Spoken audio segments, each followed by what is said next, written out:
Hey guys, so today I'm here to do my April book haul for you, and it's quite large, so I would recommend go and get a snack, a beverage, a blanket, whatever floats your boat, and come back and watch this book haul.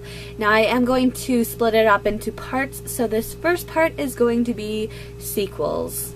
The first two books I have to show you are the final two books in the Ladies of Summerhill trilogy, and they are Love on Assignment and Love by the Book by Carolyn James. The next one that I have is The Last Phoenix by Linda Chapman and Steve Cole.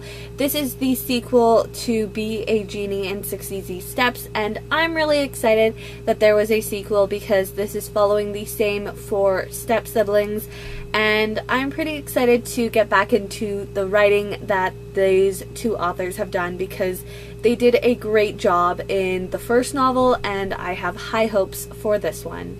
The Murder of Roger Ackroyd by Agatha Christie. This is the third book in the Hercule Poirot series. More Minds by Carol Mattis and Perry Nodelman. This is the second book in the Minds Quartet, and I'm so happy to have this. I'm not sure exactly what this second one involves besides the fact that it's about giants and we're following the same two characters, because when I got to the end of the story in the first one, I just really wanted the second one, and I really love these hardback editions. They're very summery feeling. Next I have Inkspell by Cornelia Funk. This is the second book in the Inkworld trilogy. I picked up two books by Kira Cass. The first is the Selection Stories, The Prince and the Guard, as well as The Elite. Then I picked up the three remaining books in the Maze Runner, I'm going to say Quartet. The second book is The Scorch Trials, the third is The Death Cure, and the prequel is called The Kill Order. I really enjoyed The Maze Runner. I know that a lot of people have mixed feelings, especially with the final book and the prequel, because they explain you don't really get any answers and the author's just trying to make more money. But I really enjoyed The Maze Runner, and since the hype has kind of died down for the whole book series, I'm hopeful to read it and make my own decisions rather than have other people's ideas floating around in my brain. I picked up the final two books in the Giver Quartet, Messenger and Sun, and I'm so happy to have them in the matching editions that I have because of the fact that they did another cover change for this series, which confuses me quite a bit. There are way too many cover changes taking place nowadays, but I am so happy to be able to have these and complete this quartet because I really liked the first two books, and I hope to like these last two as well. I picked up Charlie and the Great Glass Elevator, as well as a book that I'd never heard of before, The Missing Golden Ticket and Other Splendiferous Secrets, both by Roald Dahl. And I got them in the covers that I really like, with the huge lettering for the world's #1 storyteller with Roald Dahl down the side. This one here I'd never heard of before, and it supposedly includes the top secret missing chapter from Charlie and the Chocolate Factory. I don't know why, but the minute that my brain sees the word top secret, I just can't help myself. Then I've got Havoc by Chris Wooding. This is the second and final book in the Malice Duology, which is a part comic, part novel series. And I really enjoyed the first book, and I really like this cover for the second one, and I have high hopes for where this story is going to go because Malice was just a crazy ride, and I'm hoping that Havoc is going to give that exact same feelings. This is one duology that I feel a lot of people haven't read, and if you guys like a little more of that scary horror kind of genre, this is definitely one that is right up your alley. It is middle grade, so don't expect it to be very over the top, but literally the words "if you die in Malice, you die for real" is absolutely correct, and I do recommend the first book. I think that it's an interesting story to read, especially if you're in the mood for a little more of a scarier read. And then I picked up the final two books in the Ashbury Brookfield Quartet. These two are actually quite large compared to the first and second book, and it is The Murder of Bendy Mackenzie and The Ghosts of Ashbury High. And the author has a really humorous, unique way of writing these so that they're more companion novels to each other than actual direct sequels, and I have a high hope that these two are going to be just as good as the first two. I also ended up stumbling across 2 free little novellas online. The first is Buds, which is a short story to accompany the novel Roses by G.R. Mannering, and I'm so excited to be able to get back into the world of roses in this short story because I really enjoyed it, and I don't know when the author is going to be publishing more. By the way, Rose is a fellow booktuber. Her name is Rose Mannering here on YouTube, and I will leave a link to her channel in the description box below if you would like to go and check her out. She's a really great booktuber, and her story was very well done. The other one is one that I mentioned I was having a hard time finding, and that is Cable's Story by Lisa McMahon. It is a scene retold from Wake in Cable's point of view, and I really liked Cable's character in Wake, and I'm excited to have this considering how hard I was trying to find it online and I just couldn't find it anywhere. Finally I did. Unfortunately, I can't remember where I got these two. They were both on a free site, but again, I'm sorry. If I can find them, I'll link them down below because I don't really know where else to find them really. And the final sequel that I have to show you is The School for Good and Evil, A World Without Princes by Soman Chainani. And if I thought that the cover of the first book was amazing, this cover is just gorgeous. And literally I loved the trailer for the first book, but I watched the trailer for the second one and it just skyrocketed my enjoyment of this a whole lot more and the hype that I have for it in my own mind. And I love the fact that the cover has changed a bit. We've got a prince on it. I'm assuming it's the main prince from the first story. I believe his name was Tyrone? I can't remember. But we also have the snakes on the side for the evil and butterflies on the side for the good, and it's not as long as the first book, but I do hope that this one is just as enjoyable. And as I've mentioned before, all of these books I'm really excited about, and I cannot wait to get reading them and figure out if I like them or not, because everybody's opinions on books are always different. So moving on to the second part of this haul, and that is going to be standalone titles. Confessions of a Not It Girl by Melissa Cantor, Divergent, the official illustrated movie companion, and I think you guys know by now, I love movie companions. I think that they're great. You can see behind the scenes of how what we see on the screen takes place. I really like this picture of Shailene Woodley laying in the bed as Tris, and she's laying there reading Divergent. The next one I have is a picture book, and it is A Day with Wilbur Robinson by William Joyce. I bought this because I found out that the movie Meet the Robinsons is based off of this picture book, and I have already read it, but I think that it's really interesting how the movie is more linear, whereas this story follows different things that occur with the main character going and spending a day at the Robinsons' household with his friend Wilbur. A Pearl Among Princes by Colleen Murtaugh Parator. And I don't know too much about this besides the fact that it's about a cook's daughter who lives on this island where princes from around the world are sent to learn to become princes who are charming and can sword fight and captain ships and run the country.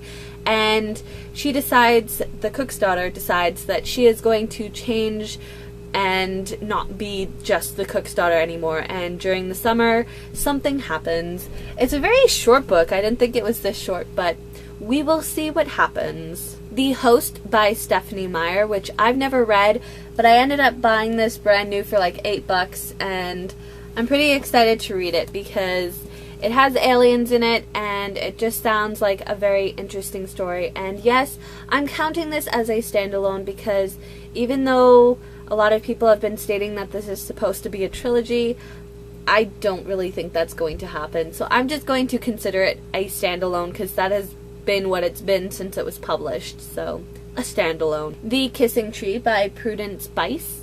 Greetings from the Flip Side by Renee Guttridge and Cheryl McKay. And first off, I love this cover, but the synopsis of it is what really intrigued me to pick up this book and want to read it. Hope Landon has been rewriting other people's greeting cards since she was 6 years old.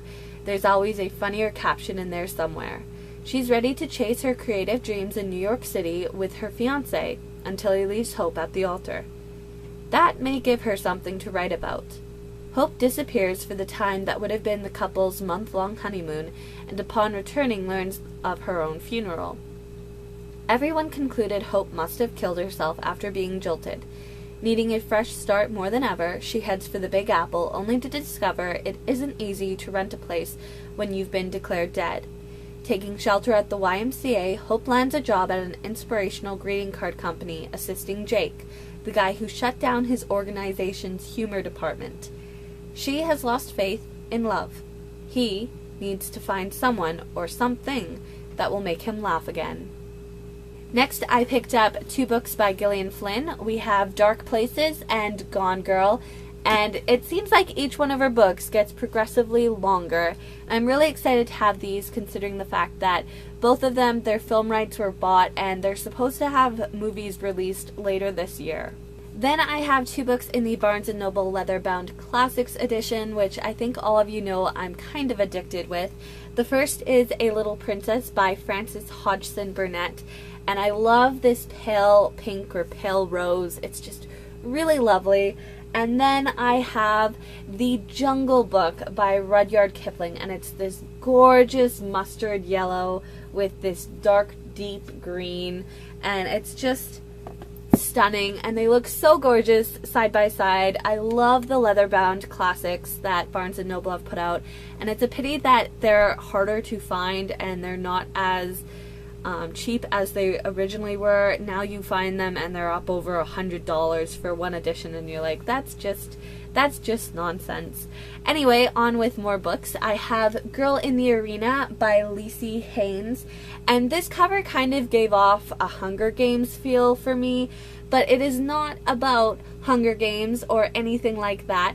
This is actually about gladiators, which the minute I heard that, I'm like, I've never read a book about gladiators, so this really intrigued me, especially when I read the synopsis. Basically, our main character's 7th father, I'm assuming every time her father is killed in a gladiator fight, her mom remarries, and he just gets a new number put in front of father. He ends up getting killed during the fight, and the person that killed him, the other gladiator, steals our main character's dowry bracelet, which means she has to marry him. And because of that, well, she doesn't really want to marry him. Who would want to marry someone who murdered your father? Anyway, she decides that she's not going to take that, and I guess she goes and becomes a gladiator. It's not very long, and it's another one of those smaller sized hardbacks, so I'm very, very intrigued to read this and kind of immerse myself in gladiators for a little while. Next is a book that I was actually recommended when I bought Tokyo Heist, and that is Jet Black and the Ninja Wind by Lisa Lowitz and Shogo Okitani. And this one actually has the cover printed on the hardback, which I think is pretty cool. And our main character is named Jet Black, and she is a ninja. I don't know much else, but that intrigued me enough, as well as the fact that she's got a samurai sword in her hand. The Cottage and Its Lady by Beatrice Bugain. I have been wanting to read this for so long. After I heard Triss read the prologue of this story on her channel, Triss is actually a fellow booktuber. Her channel is Books Overlooks. I'll link her channel as well as the video she did where she reads the prologue, because it intrigued me so much I knew that I needed to get it, and finally I have it in my hands.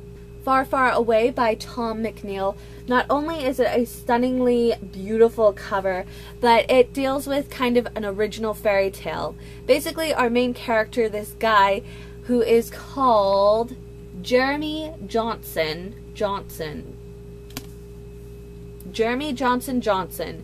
actually is talking to one of the Grimm brothers, finds out that he's actually part of a fairy tale, and he has to protect this girl he likes, who is kind of like the princess figure, I guess, but she hates his guts, and it's kind of the story of what is going on with that, and it kind of just sounds really humorous but really interesting as well, so hopefully it doesn't disappoint.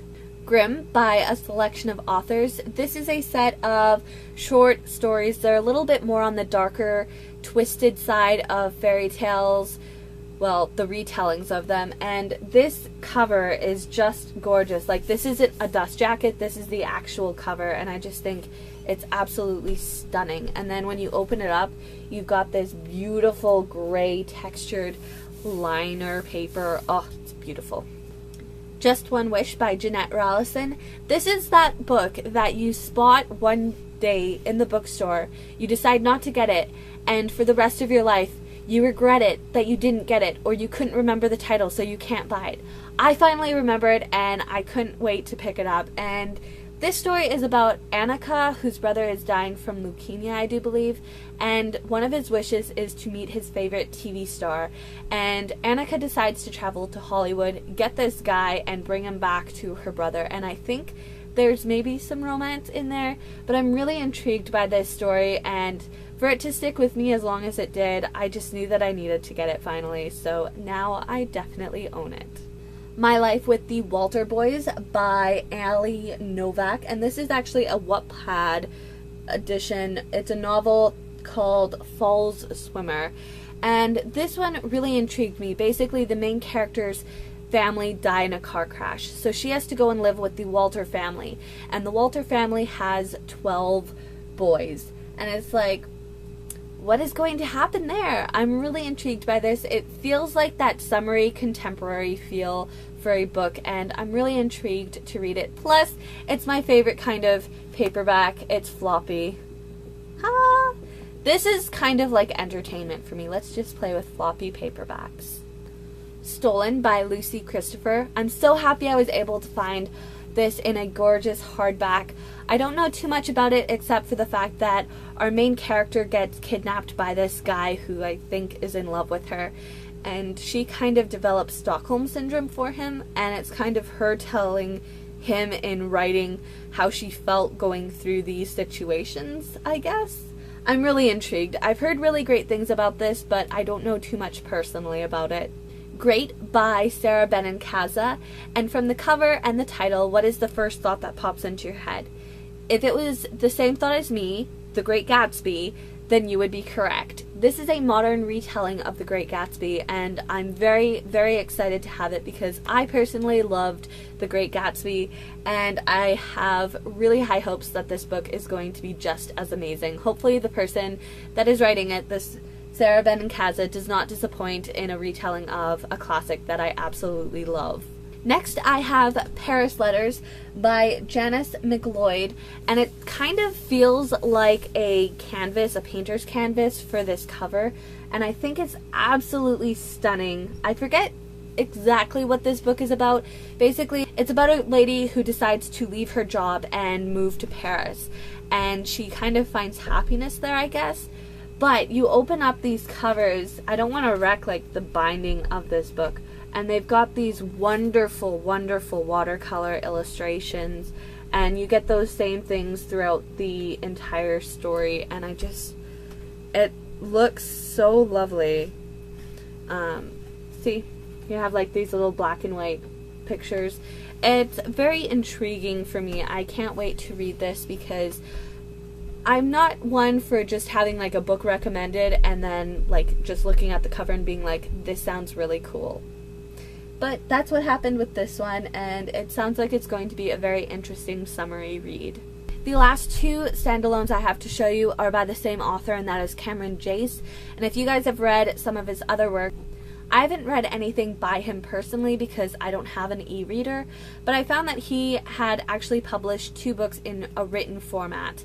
And the first one I found was because I was looking for a retelling of Alice in Wonderland, and it's called Insanity, and I love this cover because she's got blood on her cheek. Okay, that just kind of intrigues me enough. But it's basically where this girl named Alice Wonder accidentally killed everyone in her class. So she's now in an insane asylum being taken care of by Professor Caterpillar. He tells her that the creatures of Wonderland have come to like the real world, and she is the only one who can find them.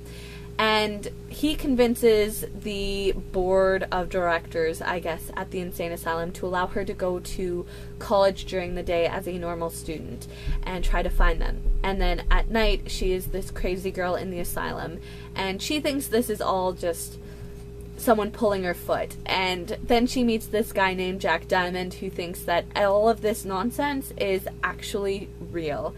And it just sounds really intriguing. The other one that I have, I didn't look closely at the cover, I just looked at the title and the synopsis, and it's called Pentimento, A Dystopian Beauty and the Beast. The minute that I heard dystopian with Beauty and the Beast, I was like, I'm sold.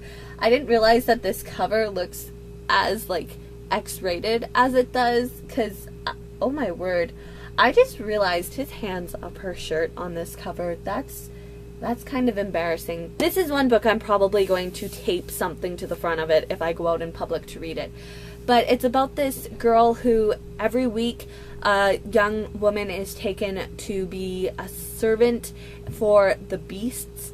And she is always worried that she would be taken, but at this point in time, nothing's happened, and I guess she's reaching the age where she won't be eligible to be taken anymore when she meets this guy, and she kind of comes to like him, and then she finds out that he is actually one of the beasts, and she is now scared that she is going to be the next one to be taken.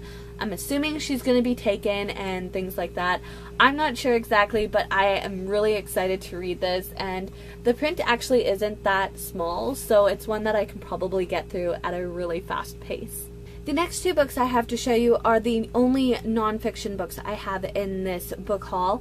The first I received for free when I attended the college's open house last month, near the beginning of April, I should say, and that is The Debt-Free Graduate, How to Survive College or University Without Going Broke by Marie Baker. This is very interesting because it's kind of telling you how to spend your money a little wiser so that by the time you finish college or university, you can be relatively debt-free. And it's kind of telling you what you should buy new versus what you could buy used, and like what should be the expenses you should expect when you're looking at an apartment and things like that. My older sister received this same book when she graduated from high school. She's currently in grad school, and she said this book has helped her a lot. So I'm really looking forward to looking in this book and gaining some knowledge on money matters that maybe I haven't thought of at this point in time. The other one is Creativity Inc. Overcoming the Unseen Forces That Stand in the Way of True Inspiration by Ed Catmull, who is the president of Pixar Animation and Disney Animation with Amy Wallace.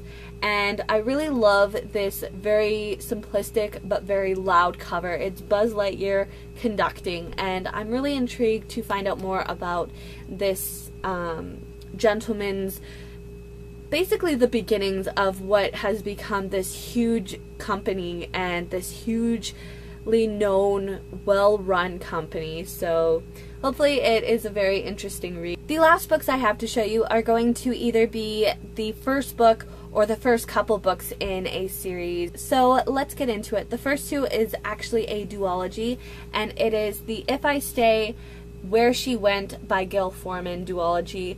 Next, a couple of books that I think everybody here on BookTube, or pretty much everyone, has started reading, and that is Cinder by Marissa Meyer. And the other one is Miss Peregrine's Home for Peculiar Children by Ransom Riggs.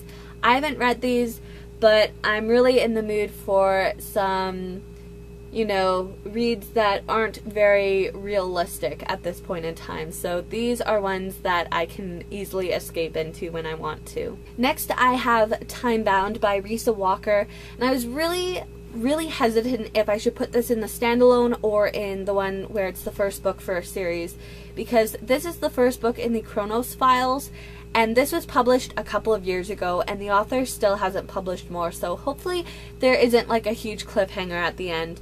But it did give me the same feeling as I had when I read the description for Ruby Red by Kirsten Gier. Basically, this main character named Kate, her grandmother gives her this blue medallion and tells her, well, our family can time travel, and she doesn't believe her. She's like, oh yeah, that's great, Grandma, you're crazy.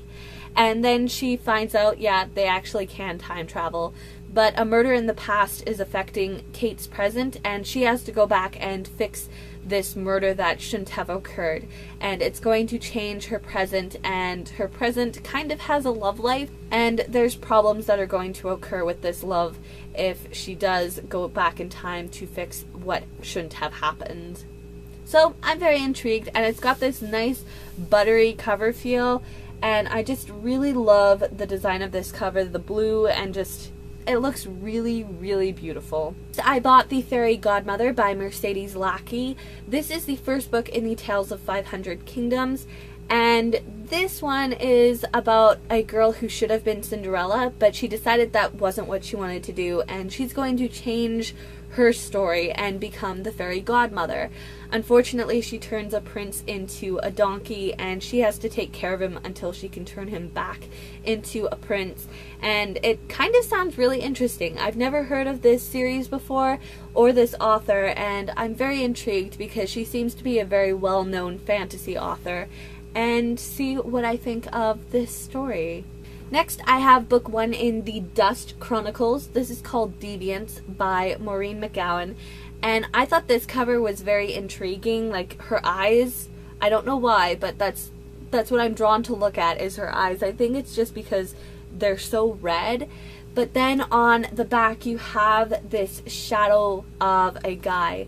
Basically, our main character and her younger brother, they live inside the dome with everyone else. And the government wants to capture all the deviants and I assume kill them.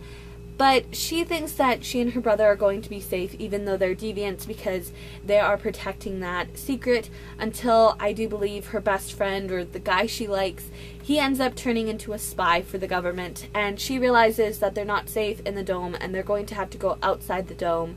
And she's pushed even further to leaving the dome when she finds out that her father is actually alive, living outside the dome. I don't know what to expect in this, but it sounded really, really intriguing, and I haven't heard much about it, so it means I can go into the story not really knowing much. Next, I have The Gypsy King by Maureen Fergus, and this was really intriguing, the whole synopsis of it, and this is just a really lovely edition. I didn't realize that it was as large as it is, but I'm really intrigued to read this. Next, I have Timeless by Alexandra Moner, and another cover I really like, but the back is what intrigued me. It says, "What if the person you're meant to be with lives in another time?" Yep, it's another time travel novel, and again, it's got a shadow of a guy on the back, and I'm just really intrigued to find out more about this story. The next one I have is Iron Skin by Tina Connolly. There are two little quotes on this, one here and one on the dust jacket, and they both kind of popped into my head when I read the synopsis of this. The front one says it is a steampunk reversed edition of Beauty and the Beast. But then on the inside flap, someone mentions that it is a fae version of Jane Eyre. And I kind of read the synopsis and I was thinking, oh my word, this is like Jane Eyre. But it's very, very intriguing. I'm very much looking forward to reading this, and I haven't heard a lot about it. Next, I bought a couple of books by a very little known author. I don't think you've heard of her. Jennifer L. Armentrout? Yeah, that's what I was thinking. First off, I got the audiobook for Shadows, which is the Lux novella that takes place before Obsidian. If you guys have read the Obsidian series and Shadows, should I read this or should I listen to this before I read the books? Or should I read the books and then listen to this? Let me know, because I'm a little confused as to how I should go about listening to these. And I also picked up the first 4 volumes or novels in the Lux series. So we have Obsidian, Onyx, Opal, and I'm not sure if you guys can see, but there's like a shadow of like a mask or a face right there. That completely creeped me out. If you guys have Opal, go and look at that, because that was kind of creepy when I first spotted that. And the 4th one is Origin, and these books are not very short. They are quite the hefty size, and that's really great. But I'm really conflicted. They've published the fifth one, like the cover of it, to match the actual bind-ups of the first 4 books. They bound them from 2 books into 1, and I don't really like those covers, and the 5th one kind of has a matching cover for those, and it looks so gross. I actually really prefer these to those really ugly bind-up covers. We are down to the final 2 books in this haul. The first one is Touch by Just Accardo. I hate that there's like this quote here from somebody else who has read it, but this is a Denizen novel, and I really haven't heard much about this before, but it sounds really interesting. When a strange boy tumbles down a river embankment and lands at her feet, 17-year-old adrenaline junkie Desney Cross snatches the opportunity to make her father really mad by bringing the mysterious hottie with ice blue eyes home. Except there's something off with Kale. He wears her shoes in the shower, is overly fascinated with things like DVDs and vases, and acts like she'll turn to dust if he touches her. It's not until Dez's father shows up wielding a gun and knowing more about Kale than he should that Dez realizes there's more to this boy and her father's law firm than she realized. Kale has been a prisoner of Denizen Corporation, an organization devoted to keeping special kids, known as Sixes, and using them as weapons his entire life. And oh yeah, his touch? It kills. The two team up with a group of rogue Sixes bent on taking down Denizen before they're caught, and her father discovers the biggest secret of all, a secret Dez has spent her life keeping safe, a secret Kale will kill to protect. And again, on the back we've got like the shadow of a guy, but this sounds really, really interesting, and I cannot wait to read it. The last book I have to show you is Greta and the Goblin King by Chloe Jacobs, and I've kind of got this fascination with goblins since I read The Hollow Kingdom, and I'm so happy to have this. I read the synopsis and I just knew that I needed to read this. While trying to save her brother from a witch's fire 4 years ago, Greta was thrown in herself, falling through a portal to Melina, a dangerous world where humans are the enemy and every orc, ghoul, and goblin has a dark side that comes out with the eclipse. To survive, Greta has hidden her humanity and taken the job of bounty hunter. And she's good at what she does. So good, she's caught the attention of Melina's young Goblin King, the darkly enticing Isaac, who invades her dreams and undermines her will to escape. But Greta's not the only one looking to get out of Melina. An ancient evil knows she's the key to opening the portal, and with the next eclipse mere days away, every bloodthirsty creature in the realm is after her, including Isaac. If Greta fails, she and the lost boys of Melina will die. If she succeeds, no world will be safe from what follows her back. Doesn't that sound really great? Anyway, guys, that is my book haul. If you want to discuss more about some of the books that I got, please remember no spoilers, because as I've shown them to you, I haven't read them yet. And I look forward to talking more and reading more, and I'll see you in my next video. Until then, go and pick up a random book and read. Bye, guys.